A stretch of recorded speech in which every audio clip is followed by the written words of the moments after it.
Now what is the divergence? Suppose we are talking about an uptrend. Many times what happens is that when the price is moving higher and higher and higher, towards the end the RSI fails to make newer highs along with the price. So the RSI is losing momentum. Similarly, in the case of a down move, towards the end of the down move, though the price is making lower lows, but the RSI fails to keep up with the downside momentum. It doesn't make lower lows, rather it may make a higher low. In those situations, when the RSI eventually gets into the normal zone, from overbought or oversold zone, someone can take a short trade or long trade along with stop losses. Let me show you few examples here. As you can see here, we are looking at the daily chart of ONGC. Here you can see that the price was making lower highs and lower lows, but the RSI was making higher lows. So eventually when the price turned around and started moving upward, and also the RSI we could see that moving in the upward direction, we could see a very good rally begin and the downtrend was over by that time. Similarly, here you can see the market was making low at similar level, but the RSI was surging higher because it was making much higher low. So eventually when the price movement was in the upward direction, and also the RSI moved higher, so it was a very good trading opportunity. So someone observing the divergence could have taken a long position. Similarly, here you can see that the ONGC stock was making higher highs, but the RSI actually failed to make higher high. So eventually what happened?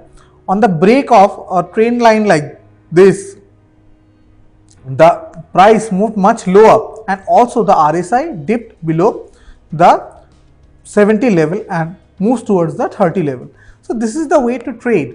When you look at a divergence, you get caution that there can be a trend reversal. But one important point is that when you are thinking of a trend reversal after a divergence, just wait for a confirmation signal, that is the price actually to reverse, because a divergence can last for a very long period of time and the reversal may not happen. Let me look at the Nifty chart also. Here in the Nifty also we are looking at similar divergences. See, the RSI was making higher low, but the price was making lower low or the similar low. So eventually what happened is that when RSI moved above this level and also above this double bottom, price also moved. So this was a great trading opportunity. But in some cases divergences don't work.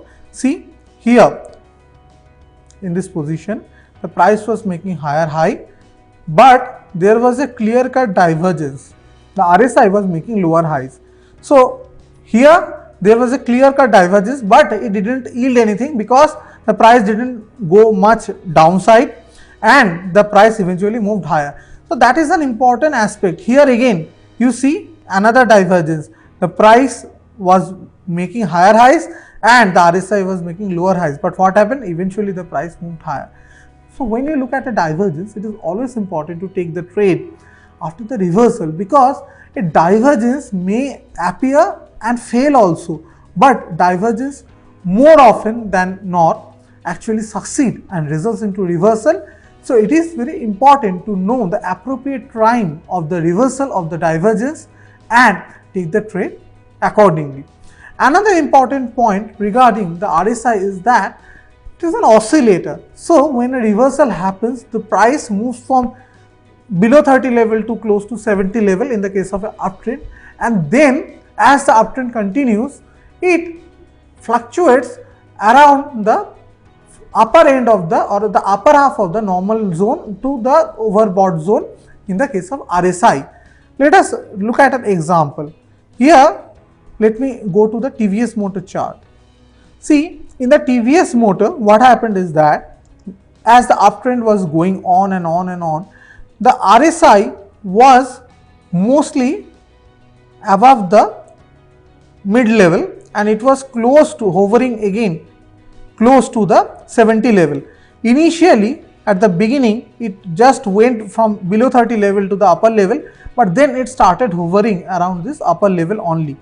Now if you look at this carefully, And if you look at the recent down move, see in the down move the RSI is actually hovering close to the lower end because the down move is actually continuing. So if you see for a stock in which the RSI is fluctuating in the upper end of the zone, then you understand it is undergoing an uptrend, and if it is an uptrend, until and unless there is a clear reversal signal, it should continue the uptrend. Similarly for the downtrend, it should continue the downtrend if there is no clear cut sign of reversal. So in that scenario, this 45-55 band in the RSI act as a support in the case of uptrend. So whenever during the uptrend the RSI come close to this band, you can take a buy trade with the stop loss. Similarly, in the reverse case, when the RSI come close to the 45-55 band and take resistance there in the case of a down move, you can take short trades with nominal or very minimal stop losses, so that your risk is small and your return, that is the gain you can make in the trend, is very high. So that is how the RSI can be used. So we have understood three ways of using the RSI. First, the reversal trade. Second, the divergences, they may fail in some cases also, you should be careful about them. And third, the 45-55 band, which acts as a support in the price when the RSI come to that band during the up move, and the same 45-55 band in RSI act as a resistance zone or the selling zone in the case of a price when the downtrend is there. So this is all about RSI. In the next video, we will discuss about one more indicator. Thank you very much.